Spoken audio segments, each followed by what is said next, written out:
Salam Malaysia Madani dan tentunya kita bersama lagi dalam program Ruang Bicara yang kami bawakan kepada anda tentunya di Bernama TV. Dan sudah pastilah satu lagi topik yang cukup penting sebenarnya telah pun kami sediakan untuk kita sembang-sembang bersama dengan tiga tetamu yang sudah pun bersiap sedia. Dua berada bersama saya di studio Ruang Bicara ini dan seorang lagi insyaAllah akan kita hubungi melalui kemudahan Zoom.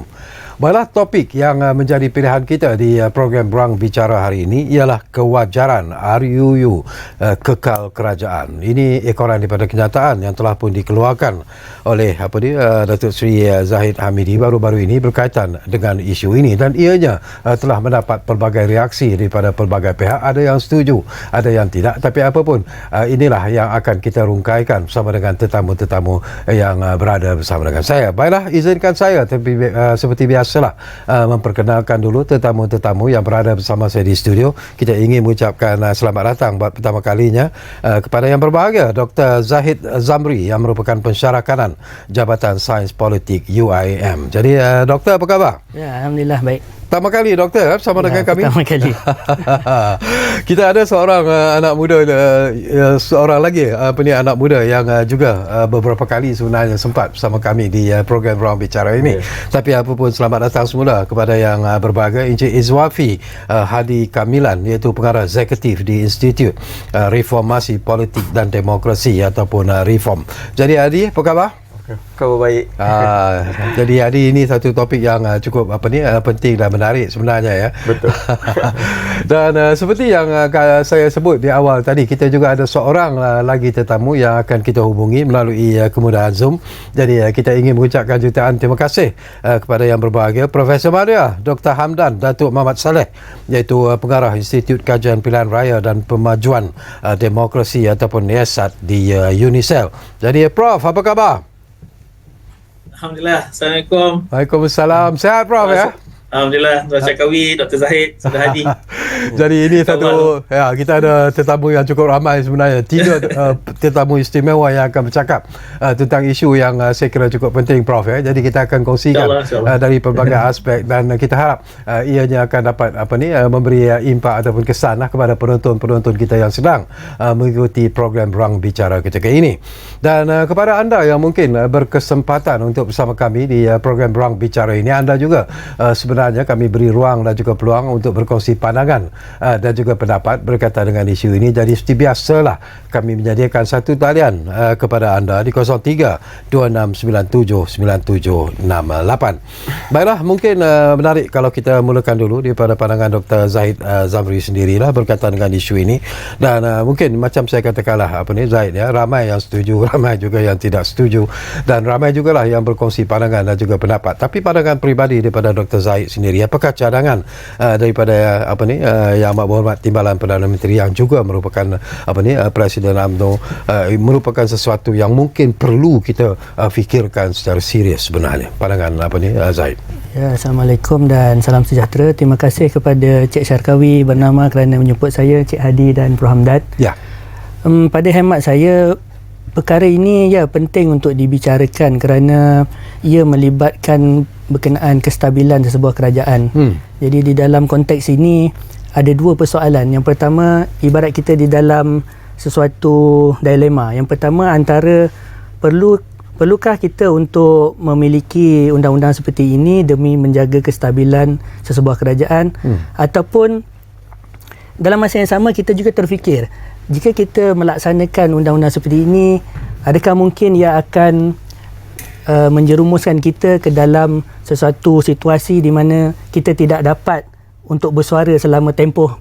Maksud saya itu tidak dapat untuk melakukan sesuatu yang, jika sebagai contoh, jika kita dalam tempoh 5 tahun itu kita mengalami masalah, pelbagai masalah, jadi adalah agak sukar untuk kita mengatasinya jika kita sudah tertakluk di dalam undang-undang sedemikian. Jadi dalam konteks yang agak lebih besar pada saya, kita terletak di dalam dua situasi ini. Yang pertama demi menjaga kestabilan, yang kedua adalah situasi di mana ibarat kita membenarkan, jika kita percaya bahawa kerajaan itu akan akan betul saksama selama 5 tahun, itu adalah perkara yang tiada masalah. Tetapi jika di sebaliknya, apakah langkah yang boleh kita lakukan? Di situ yang saya nampak isu ini, kepentingan isu ini untuk dibicarakan. Okey, saya juga nak dapat pandangan Hadi lah selaku pengarah eksekutif di Reform sendiri dia. Apakah Hadi juga melihat ini sesuatu yang penting sebenarnya untuk dilaksanakan, walaupun ialah kadang-kadang kita terfikir juga apakah benar seperti apa yang disebut-sebut sekarang ini. Dulu kita bercakap tentang langkah Kajang, selepas itu berlaku langkah Sheraton, dan baru-baru ini disebut-sebut pula ada langkah Dubai yang akan dilakukan, walaupun kepastiannya sebenarnya belum dapat dimuktamadkan ataupun belum dapat dipastikan sebenarnya. Tapi apakah ini sesuatu yang perlu sebenarnya bagi kerajaan ataupun bagi parlimen sendiri? Baik, terima kasih Tuan Syakawi di atas jemputan dan juga ruang untuk saya hadir di dalam forum pada malam ini. Dalam aspek kita melihat idea ataupun cadangan untuk mewujudkan rang undang-undang, ataupun di United Kingdom dahulunya dipanggil Fixed Term Parliamentary Act pada tahun 2011 dan akhirnya dimansuhkan pada tahun 2022. Kita lihat dalam akta yang hampir sama ada 3 perkara penting, iaitu menetapkan tarikh pilihan raya itu lebih awal supaya ia adil dan saksama kepada semua parti-parti politik, supaya mereka dapat bersaing secara adil dan saksama. Kedua, menetapkan tempoh persidangan parlimen yang pertama. Dan juga yang ketiga adalah memansuhkan, ada tempoh masa yang memansuhkan parlimen, sesuatu penggal parlimen tersebut. Jadi dalam kesempatan apa yang sedang diusahakan oleh kerajaan ini, pada masa yang sama saya bersetuju bahawa perlu wujudnya sebuah akta ataupun Fixed Term Parliamentary Act bagi Malaysia. Pada masa yang sama ada juga beberapa pindaan penting terhadap rang undang-undang lain yang perlu dibawa bersama-sama. Sekiranya kita ingin melihat akta ini ataupun rang undang-undang ini berjaya. Contohnya akta pembangunan kawasan yang perlu juga diusahakan ataupun perlu dilihat signifikan bagi memastikan semua sekali ahli-ahli parlimen mendapat peruntukan yang adil dan saksama. Itu antara sebahagian rang undang-undang yang perlu dibawa bersama-sama. Okey, menarik. Baik, kita juga nak dapat pandangan daripada Profesor Madia, Dr. Hamdan. Barangkali Dr. Hamdan, kalau kita dengar daripada apa yang disebut oleh Dr. Zahid khususnya lah, ini demi untuk kemajuan ataupun kestabilan politik, kestabilan ekonomi negara, dan itu dilihat bahawa RUU ini mungkin tidak diperlukan ketika ini. Tetapi ada juga pandangan Dr. Hamdan yang mengatakan bahawa mungkin juga cadangan untuk mengadakan rang undang-undang kekal kerajaan ini sebenarnya ialah mempunyai matlamat untuk survival politik sebenarnya. Itu yang diberi penekanan. Tetapi sejauh mana betul ataupun tidaknya pandangan Dr. Hamdan dalam isu ini? Baik, bismillahirrahmanirrahim. Terima kasih Saudara Syakawi. Assalamualaikum semua sekali lagi, terutama penonton di rumah. Okey, saya nak menyambung tadi dua panel kita. Ya. Aspek penting sebenarnya kalau kita lihat dalam kerangka ini zaman, saya rasa sejak 10-15 tahun ni di Malaysia ni zaman reform. Zaman mana kita cuba mengubah semula, memulih Malaysia dan sebagainya. Tapi isu utama yang kita lihat dalam aspek ini adalah isu kemerosatan demokrasi. Dan aspek ini sebenarnya kalau kita lihat sejak semenjak ni kita banyak bicara tentang macam mana nak ubah itu ini. Contohnya sebelum ini kita ubah undi 18, undi automatik umpamanya. Kita belum kebah lagi bincang tentang pilihan kerajaan tempatan, dan sekarang ni pula dah bincang tentang apa kita panggil undang-undang fixed term ni, RUU ni. Jadi kalau kita lihat kerangka demokrasi itu sendiri, aspek utama adalah apabila kita lihat, bagi saya pribadi jarang kita dengar mana ada negara yang kerajaan bertukar manusia SD umpamanya. Kaedah ni biasanya undi tak lalu biasa di muka kerajaan manusia undi tak percaya. Contoh 2009 dulu kalau di Perak pun adun yang keluar itu menunjukkan sokongan secara terbuka bersama Datuk Seri Najib umpamanya. Dan ini sebenarnya satu aspek apabila kita melihat isu perubahan dan sebagainya bukan saja dari sudut pandang survival politik, tapi apa yang sebenarnya yang diinginkan oleh rakyat ataupun tentunya pengundi itu sendiri.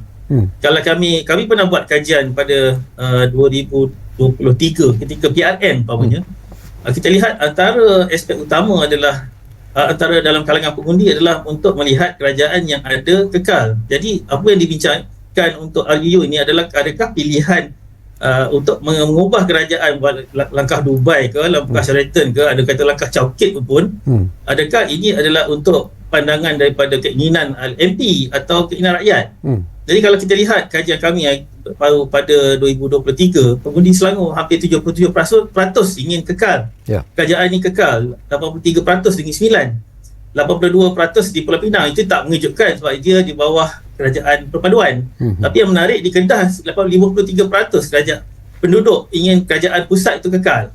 Jadi ini aspek yang perlu kita lihat dari sudut pandang isu demokrasi itu, bukan semata-mata untuk melihat kepada aspek bahawa ini adalah untuk survival, tapi saya setuju dengan pandangan Dr. Zahid bahawa kalau ada pun ini undang-undang ini perlu ada untuk kaji loophole, sebab orang politik ni dia akan cari apa loophole yang ada. Malah di UK tu sendiri penamatan pada 2022 UK fixed term parlimen itu disebabkan manipulasi juga, antara malah untuk membubarkan parlimen itu ketika kalau dia lambat ubah, dia akan jadi masalah kepada populariti dan sebagainya. Ini ada juga yang perlu dilihat. Jadi saya rasa ada ruang untuk fix, tapi kita kena lihat untuk bahawa ini adalah untuk survival, kerana isu kemiskinan demokrasi ini cukup besar sejak 4 atau 2, 3, 4 kali tahun ini.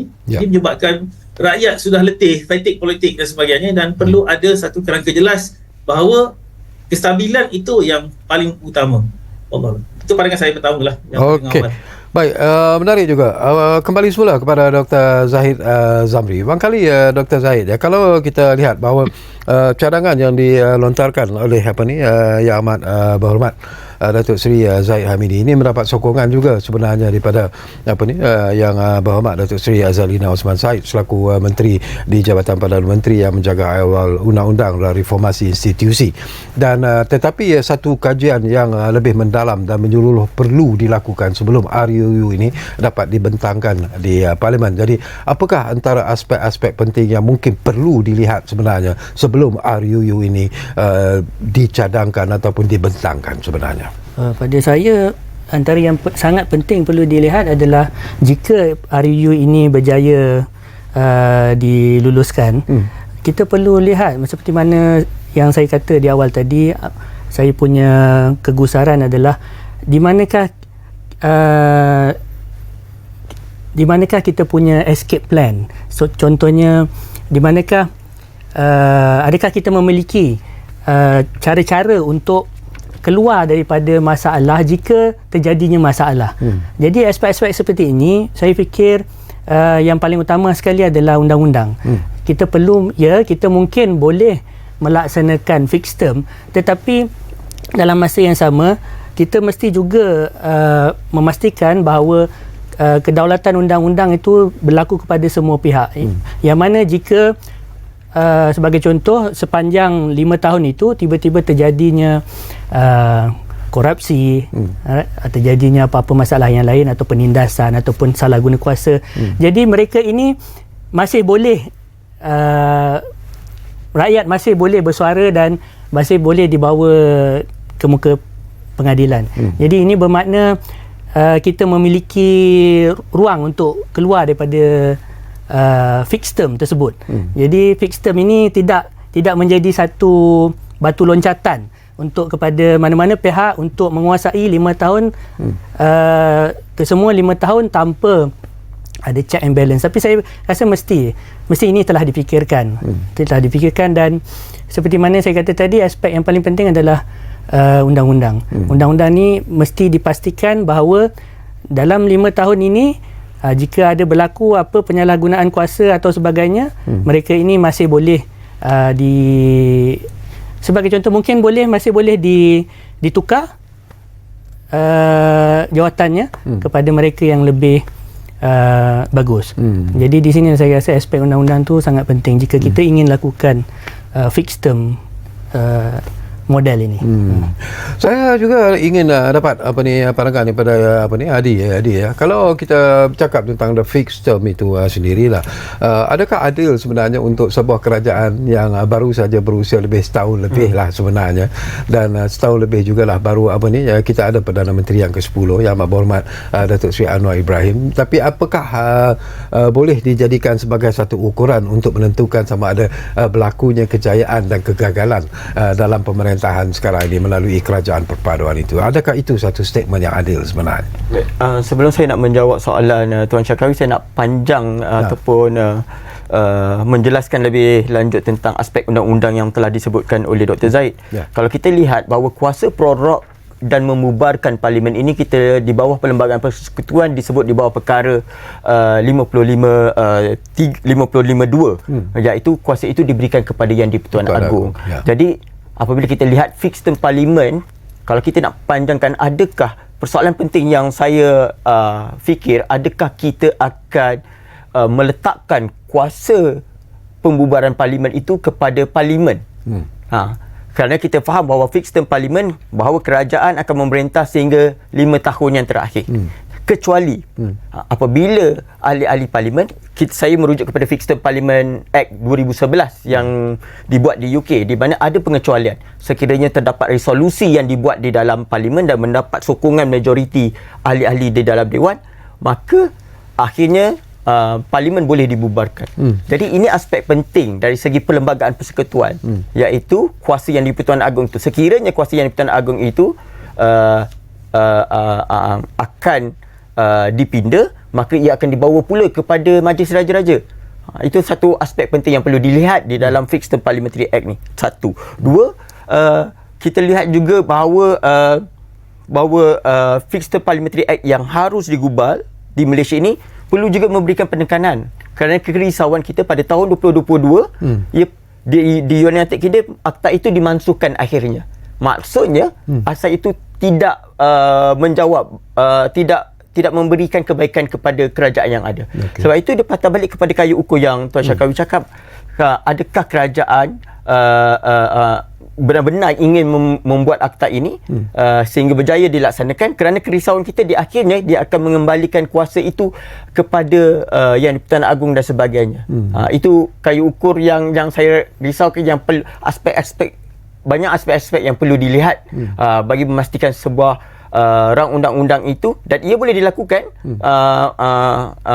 melalui public participation, melalui parliamentary select committee, kalaulah kita ingin membangunkan sebuah akta rang undang-undang yang baik. Okey, mungkin Dr. Hamdan, pandangan anda dalam isu ini sebenarnya ialah ianya mungkin akan mendapat sokongan daripada golongan-golongan yang mungkin ingin menentang kewujudan rang undang-undang ini. Tetapi apakah secara peribadi Dr. Hamdan yakin bahawa sekiranya lah perkara ini dibentangkan di parlimen untuk dibahaskan, kemungkinan besar bahawa pelaksanaan rang undang-undang ini akan mendapat persetujuan secara menyeluruh di parlimen nanti, kecuali lah mungkin macam saya sebut akan ada parti-parti pembangkang yang mungkin akan menentang kewujudan rang undang-undang ini. Pandangan Dr. Hamdan?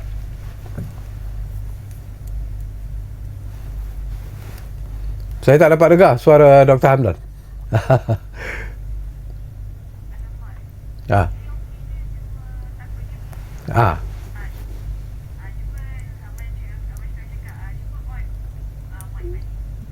Cuba Doktor on balik mic Dr. Hamdan.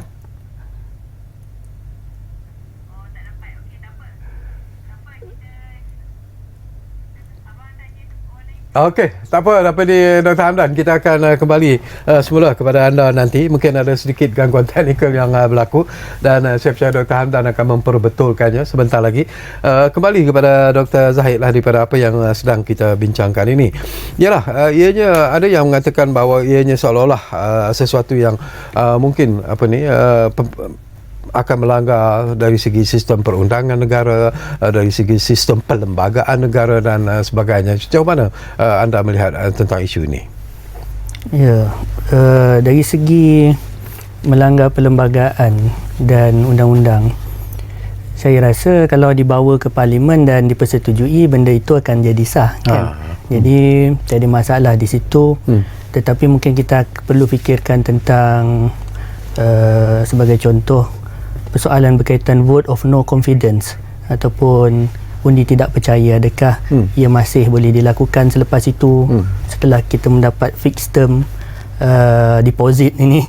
Jadi itu persoalan pertama. Tetapi sebenarnya saya tahu benda ini dinyatakan kerana diusulkan kerana masalah lompat parti yang kita sudah, mungkin saya rasa dari segi rakyat kebanyakan sudah agak muak untuk mengalami perkara ini lagi sekali. Sebagai contoh, pertukaran kerajaan tanpa melalui proses pilihan raya yang biasa itu. Jadi mungkin inilah sebab inilah Timbalan Perdana Menteri menyatakan hasrat itu kerana ingin mengelakkan perkara-perkara seperti ini yang tidak digini, lompat parti. Perkara ini sangat, saya sebagai pengundi pun saya kadang-kadang rasa macam tidak berapa senang hati. Sewaktu kita mengundi yang lain dan akhirnya tiba-tiba dia menjadi yang lain kan. Jadi ya, ini sebenarnya sesuatu yang seperti yang saya katakan tadi, bagus untuk menstabilkan, tetapi adakah kita, di manakah escape plan, kita punya plan keluar jika kita menghadapi masalah dalam tempoh 5 tahun itu? Adakah rakyat akan bersabar sahaja selama 5 tahun itu? Dan dari segi perlembagaan, macam saya katakan tadi, jika ia diubah dan mungkin benda itu pasti akan boleh dilakukan. Jadi tak ada masalah dari situ. Okey, nanti kita dapatkan pandangan Hadi juga berkaitan dengan isu ini, Hadi Tapi seperti biasalah, kita akan berehat dulu buat seketika, dan saya ingatkan lagi kepada anda yang mungkin berkesempatan bersama kami di program Ruang Bicara ketika ini, anda juga kami alu-alukan untuk berkongsi pandangan dan juga pendapat. Dan saya ulangi lagi, apa yang perlu anda lakukan hanyalah memanggil kami di talian 0326979768. Kita rehat dulu, kembali semula Ruang Bicara Bernama TV sebentar saja lagi.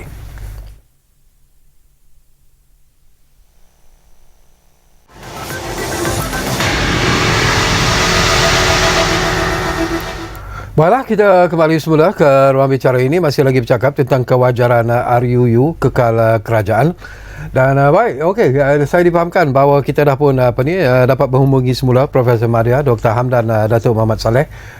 Dia punya mic pun dah on sekarang ini. Jadi kita nak terus lontarkan persoalan ini bersama dengan Profesor Madya, Dr. Hamdan. Barangkali Dr. Hamdan, ini pun satu pandangan yang menarik juga. Ada yang berpendapat bahawa saranan yang disuarakan oleh Presiden UMNO Datuk Seri Ahmad Zahid Hamidi berkenaan dengan rang undang-undang pembentukan kerajaan kekal hingga tamat penggal, dikatakan kalau dilaksanakan mungkin boleh menyebabkan berlakunya pemerintahan ala diktator, korup dan sebagainya. Jadi sejauh mana andaian seperti ini pada pandangan anda?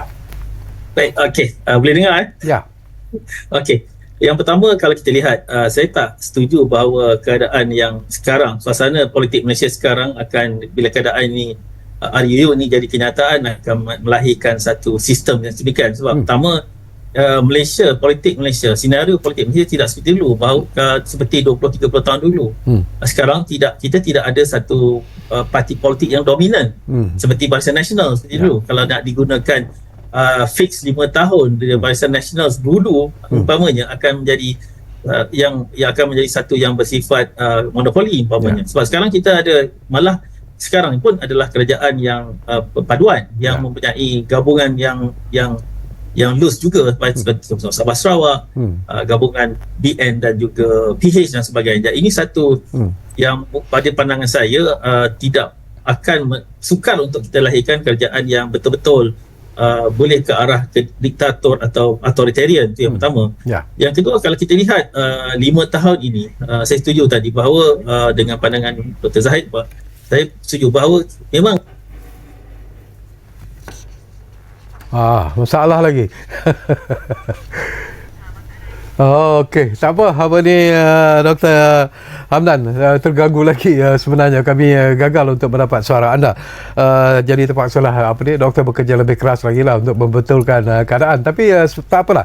Sementara itu kita dah pun disahkan ada panggilan di talian sekarang ini.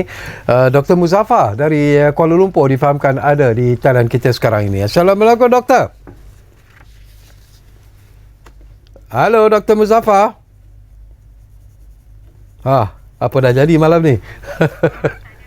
Okey, baik, kembali semula kepada dua tetamu yang berada di studio. Barangkali Adi, kalau kita lihat daripada statement yang dikeluarkan, ini saya bacalah. Ini statement ini di saranan statement yang dibuat oleh seorang pemerhati jugalah. Dia ahli parlimen sebenarnya daripada Pasir Gudang. Mengatakan bahawa Malaysia menggunakan sistem demokrasi berparlimen, bukan demokrasi republik seperti di Indonesia, Filipina, Perancis dan Amerika Syarikat yang ada tempoh tetap pilihan raya presiden mereka. Jadi apakah dari segi sistemnya itu, mungkin kalau RUU ini diluluskan, ianya mungkin sesuatu yang amat tidak sesuai sebenarnya. Pada masa sekarang, saya berpandangan bahawa kita masih lagi kita mungkin memerlukan Fixed Term Parliamentary Act ini bagi kestabilan kerajaan untuk memimpin ataupun memerintah bagi 5 tahun. Tetapi pada masa yang sama saya juga menyarankan agar ada pertimbangan lain yang perlu diambil kira daripada aspek perlembagaan, daripada aspek jika ada pengecualian, contohnya dalam vote of no confidence atau motion of no confidence di dalam parlimen, maka peruntukan seperti mana di dalam peraturan mesyuarat 27.3 perlu dipinda, iaitu notis mesyuarat perlu dipinda, iaitu 14 hari kepada ahli parlimen biasa, perlu diberikan kepada ruang yang satu peruntukan khusus untuk motion of no confidence seperti mana dibuat dalam peraturan mesyuarat di Lok Sabha di India. Diletakkan peruntukan mesyuarat no confidence ini secara terang dan jelas supaya ia boleh dibuat oleh mana-mana ahli parlimen. Ini antara beberapa aspek yang perlu diberi pertimbangan oleh kerajaan. Ia bukan semata-mata mewujudkan akta ataupun fixed parlimen bagi kerajaan memerintah hingga 5 tahun, tetapi juga perlu melihat bahawa ada pengecualian yang perlu ditambah baik di dalam beberapa peruntukan undang-undang yang lain. Saya menyebutkan hanyalah sebagai motion of no confidence, tapi ada juga aspek lain yang perlu diberi pertimbangan bagi menambah baik Fixed Term Parliamentary Act sekiranya ingin diwujudkan di Malaysia.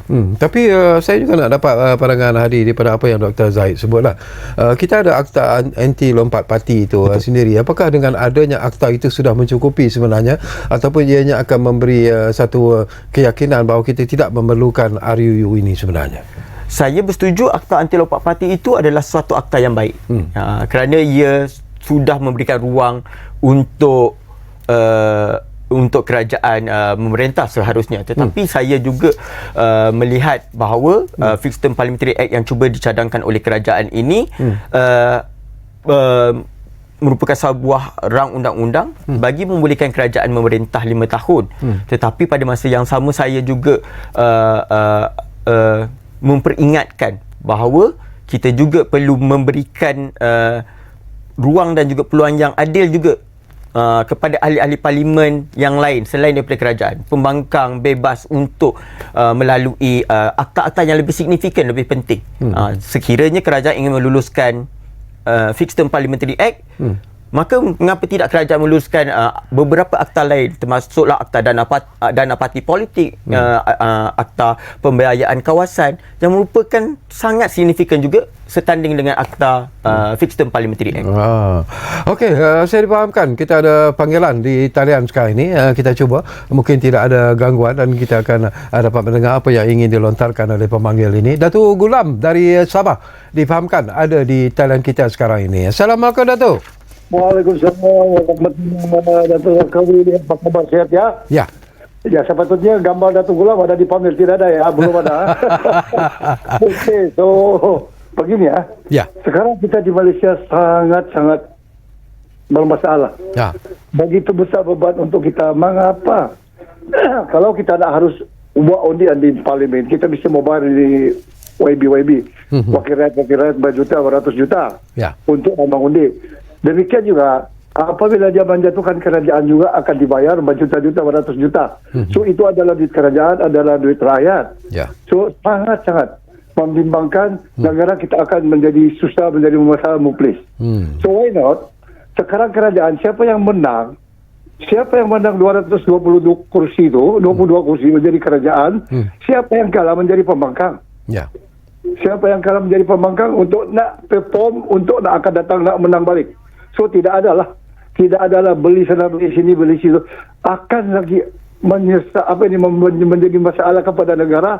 Duit yang sepatut dibayar hutang akan berhutang, akan masuk poket menteri, kena membeli wakil rakyat. So adalah sangat membimbangkan. Please avoid this type of politics. So adakan yang menang tu jadi kerajaan, yang kalah tu jadi pembangkang, supaya dia akan datang, dia boleh melawan balik untuk kemenangan untuk bagi rakyat. Sekian, terima kasih. Okey, terima kasih banyak-banyak Datuk Gulam dari Sabah. Menarik juga sebenarnya apa yang disuarakan oleh Datuk Gulam, tapi seperti biasalah nampaknya kita diberi arahan untuk rehat sekali lagi kerana nak membetulkan sedikit beberapa masalah teknikal yang kita hadapi ketika ini, terutamanya panggilan-panggilan yang tak dapat kita dengar dengan jelas. Begitu juga kita cuba mungkin berusaha untuk menghubungi semula Profesor Madya, Dr. Hamdan, Datuk Muhammad Saleh yang juga terputus sebenarnya. Kita gagal untuk mendengar suara beliau. Jadi kita rehat dulu, tenangkan dulu fikiran kita, dan kita akan kembali hanya sebentar lagi bersama kami semula di program Ruang Bicara Bernama TV. Kita rehat dulu.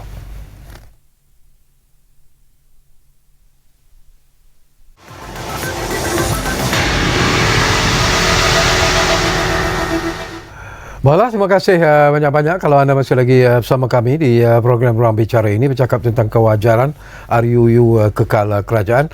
Baik, Dr. Zaid, ini pun satu persoalan yang penting dan menarik jugalah. Ada juga yang mengatakan bahawa mungkin kalau RUU ini dilaksanakan, ianya seolah-olah melanggar prinsip-prinsip demokrasi yang kita amalkan selama ini. Jadi sejauh mana betul ataupun tidaknya pandangan dan pendapat seperti ini, Doktor?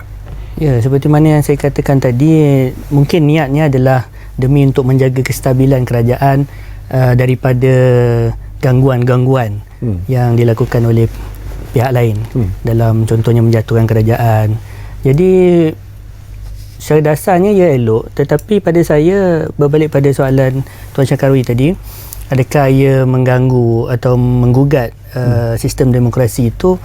Saya rasa yang penting adalah seperti mana saya katakan awal tadi, adalah penekanan kepada, lagi cantiklah pada saya, kita menguatkuasakan undang-undang itu. Dan jika undang-undang itu komprehensif, berjaya mengawal ke semua, dari segi parlimen, dari segi ahli politik, dari segi lompat parti, jadi saya rasa semua masalah ini akan dapat dijaga. Seperti mana jika dipikirkan begini kan, kalau kita tidak boleh, contoh kita sebagai seorang ahli politik, kita tidak boleh melompat parti. Jadi apa akan jadi jika parti yang menjadi ahli itu, parti itu sebagai contoh sudah menjadi korup. Jadi adakah kita masih perlu duduk di situ dan menjadi ahli parti di dalam parti yang kita sendiri sudah tahu yang parti ini sudah menjadi lain daripada yang perjuangan asalnya, sebagai contoh yang elok itu. Jadi persoalan ini berkaitan dengan, begitu juga saya rasa berkait dengan persoalan fixed term ini. Apa akan jadi jika di dalam 5 tahun itu, sebagai contoh, kita tidak minta lah, tetapi jika dalam 5 tahun itu sesuatu yang tidak elok terjadi, adakah kita tidak boleh keluar? Kita sebagai seorang ahli politik, kita tidak boleh, dia sudah menjadi ibarat satu kumpulan yang di mana jika anda keluar, anda akan tak boleh, anda akan bermasalah. Jadi anda perlu ikut sehingga habis. Jadi saya rasa benda ini tidak elok. Kita sebagai seorang ahli politik, pada saya, kita perlu bertindak berdasarkan apa yang betul, nilai-nilai yang betul, berbalik kepada undang-undang juga yang betul. Jadi tidak kira apa parti yang kita menjadi ahli, jika benda itu benar, kita boleh teruskan. Tetapi jika ia sudah lari daripada prinsip keadilan, prinsip demokrasi, sebagai contoh, kita perlu ada satu mekanisme di mana kita boleh keluar, dan saya faham jika kita lakukan itu rakyat akan faham.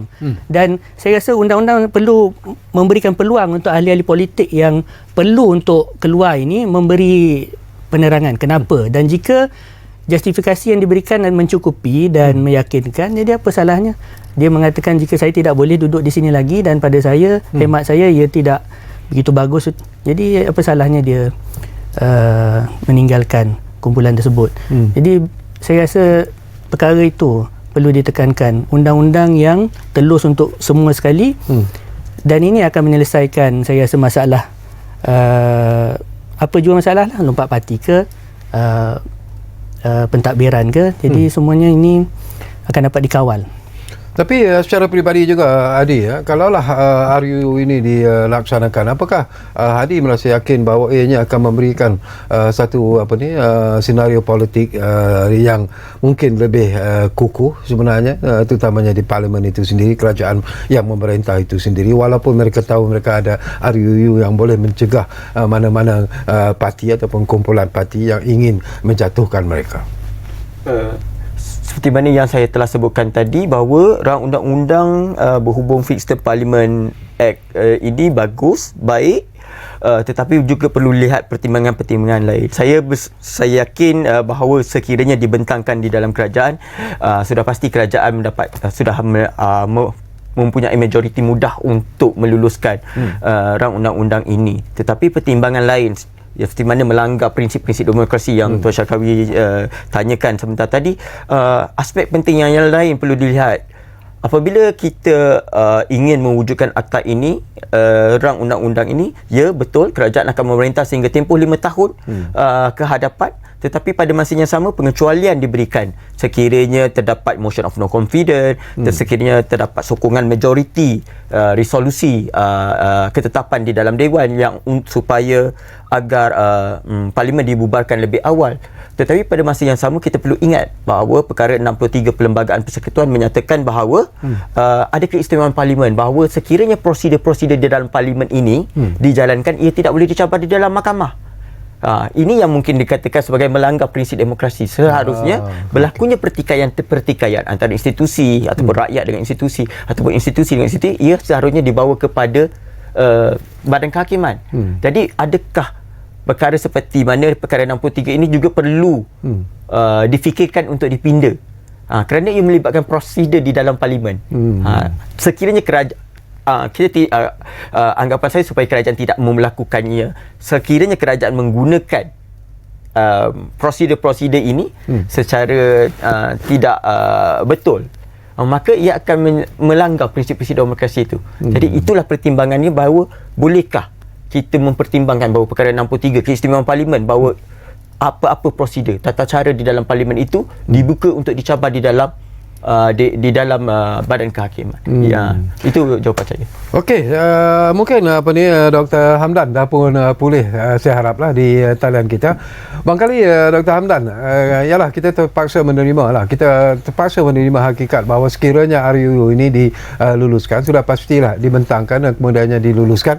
Apakah doktor merasakan bahawa ianya akan memberikan satu keselesaan sebenarnya kepada kerajaan yang ada sekarang ini untuk menjalankan apa saja perkara yang mungkin ingin mereka laksanakan sepanjang masa 5 tahun mereka memerintah ini? Apakah itu akan memberi satu keselesaan yang mungkin akan dapat membantu mereka sebenarnya? Baik, boleh dengar kali ini? Ya. Okey. Kalau kita lihat sejarah baru ni pun 2020 hingga 2022, kita menyaksikan bahawa kita ada 3 PM dalam masa 2 tahun ni. Jadi saya rasa untuk kita memulih Malaysia ni, kita perlukan satu keadaan yang stabil 5 tahun. Dan masa sama, tapi masa sama saya tertarik juga dengan pandangan Datuk Gulam tentang pembelajaan dan sebagainya. Kalau undang-undang kekal 5 tahun ni dilaksanakan sejak PRU 1, kita dah jimat 2 PRU. Maknanya itu akan sebab 5 tahun kan. Jadi proses ini sebenarnya adalah proses dalam masa yang sama kita juga melihat perlu ada check and balance sebenarnya. Sebenarnya dalam fix kekal ini pun sebenarnya dapat mengelakkan juga Perdana Menteri membubarkan parlimen berdasarkan suhu populariti. Itu satu juga yang menarik. Tapi masa sama kita juga perlu lihat escape clause dia. Contohnya apabila sebab tadi undi tak percaya umpamanya perlu dibuat daftar, ataupun undi percaya perlu dibuat secara terbuka. Sekarang ni kerajaan perpaduan yang CSA, dia tidak ada parti yang dominan seperti saya sebut tadi. Yang kedua, 2/3 ahli parlimen juga boleh mengundi untuk membuat parlimen dalam kerangka sebelum 5 tahun. Tapi masa sama untuk melihat kepada aspek kestabilan itu, kita perlu ada satu dasar. Sebab bila kita lihat dasar pun, dasar adalah biasanya dasar negara ini adalah rancangan Malaysia, biasanya 5 tahun 10 tahun dan itu yang perlu kita sebab kita dah terlampau dengan izin, kita terlampau banyak red tape, birokrasi kat Malaysia ni. Bila setiap kali tukar pimpinan, dia akan ada masalah dalam pelaksanaan dasar, proses pembangunan negara, ekonomi dan sebagainya. Dan ini yang saya rasa perlunya kita ada 5 tahun itu, tapi dengan syarat apabila perlu ada klausa yang untuk mengelakkan berlaku masalah-masalah yang disebut oleh panel-panel tadi, rakan-rakan panel saya. Cuma kita juga perlu lihat, adakah dengan adanya undi tidak percaya ini, adakah untuk menurunkan kerajaan atau untuk menurunkan PM itu? Itu pun perlu dilihat juga. Adakah katalah PM dari parti yang sama, katalah undi tak percaya, adakah PM itu turun bersama, tumbang bersama kerajaan yang ada? Itu perlu dilihat juga untuk melihat keberkesanan isu ini, isu RUU dan sebagainya. Dan aspek inilah seperti kita lihat apabila MP perlu secara terbuka. Itu yang perlu kita perlu ada isu aspek bahawa dia ada pandangannya tersendiri, perlu ada prinsipnya untuk ia dijadikan kenyataan.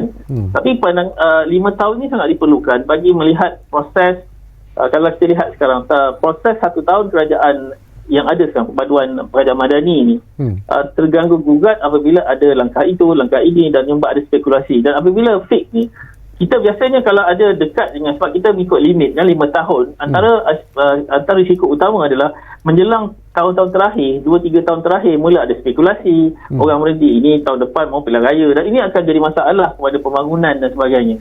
Jadi perlu fokus pada 5 tahun ini. Tadi tentunya kena ada peraturan-peraturannya dari di segi parlimennya, kerana di parlimen lah tempat kita membuat dasarnya, melihat kepada aspek-aspek yang penambahbaikan dan sebagainya, supaya rang undang-undang kekal ini apabila dibentang di parlimen perlu perlu satu proses yang cukup teliti secara mikro dan tentu secara inklusif. Dan aspek inilah yang selalu saya selalu tertanya, adakah untuk full term ini PM-nya full term atau kerajaan itu yang kekal 5 tahun? Itu pun perlu dilihat pertimbangan itu. Asasnya itu. Okey, Adi, mungkin Adi boleh menjawab apa yang dibangkitkan oleh rakan kita tadi, Dr. Hamdan tadi. Siapa yang kita nak kekalkan sebenarnya? Pada saya yang lebih penting adalah kerajaan, bukannya Perdana Menteri kata. Tetapi bergantung juga kepada pakatan kerajaan.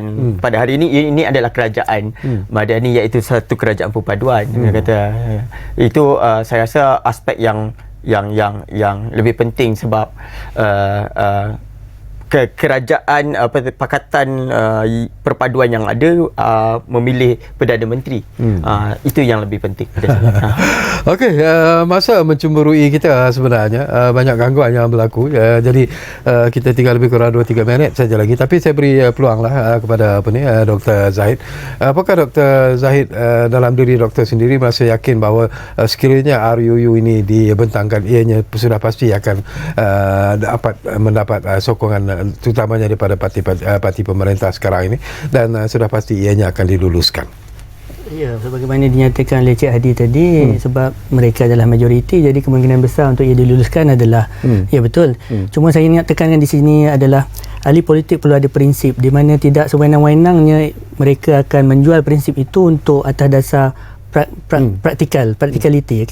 Jadi seperti mana telah berlaku, saya tak silap saya tahun 1920-an di Itali, mereka mengalami fenomena transformismo, di mana semua ahli politik di sana sewaktu itu sudah ibarat menjual prinsip yang mereka ada, bukan atau menjual atau mengenepikan di atas dasar demi untuk melakukan kerjasama di sini, kerjasama di sana. Jadi prinsip ini perlu dikekalkan, tidak kira apa pun perubahan yang berlaku. Jadi insya-Allah benda yang betul itu akan tetap dilakukan. Jadi pada saya itulah. Adi, pandangan anda? kita bercakap tentang parlimen di abad ke-21. Kita cerita tentang parlimen di abad ke-21, ia adalah parlimen yang berbentuk accountability, ketelusan dan sebagainya. Jadi untuk membentuk sebuah rang undang-undang yang baik, maka seharusnya kerajaan melibatkan rakyat untuk menyampaikan pandangan terhadap sesebuah rang undang-undang. Kita mahu sesebuah rang undang-undang itu dibangunkan dengan mendapat pandangan orang ramai. Maknanya adanya rang undang-undang, maka kerajaan diletakkan di laman web ataupun diletakkan dilibat uruskan oleh rakyat, maka ia akan membentuk sebuah rang undang-undang yang baik. Kedua, kaedah yang lain yang boleh dilakukan oleh kerajaan adalah membenarkan jawatan kuasa pilihan khas parlimen untuk review ataupun memanggil pakar-pakar. Sekiranya rang undang-undang itu telah ada, mengapa tidak dibawa masuk ke dalam jawatan kuasa pilihan khas parlimen, maka pakar-pakar, perundangan, ahli politik boleh dipanggil untuk memberikan pandangan terhadap rang undang-undang yang telah diadakan. Kita tidak mahu lagi di akhirnya rang undang-undang itu disimpan dan tidak dibentangkan, maka NGO, badan bukan kerajaan, badan pemikir tidak dapat memberikan input yang terbaik di dalam rang undang-undang yang sedia ada. Saya rasa itu dua kaedah yang kerajaan boleh buat bagi memastikan sebuah rang undang-undang, khususnya rang undang-undang berhubung mengekalkan kerajaan ini boleh digubal dengan lebih baik. Okey, tinggal lebih kurang 1 ataupun 2 minit lagi. Saya juga nak beri ruang dan juga peluang pada Dr.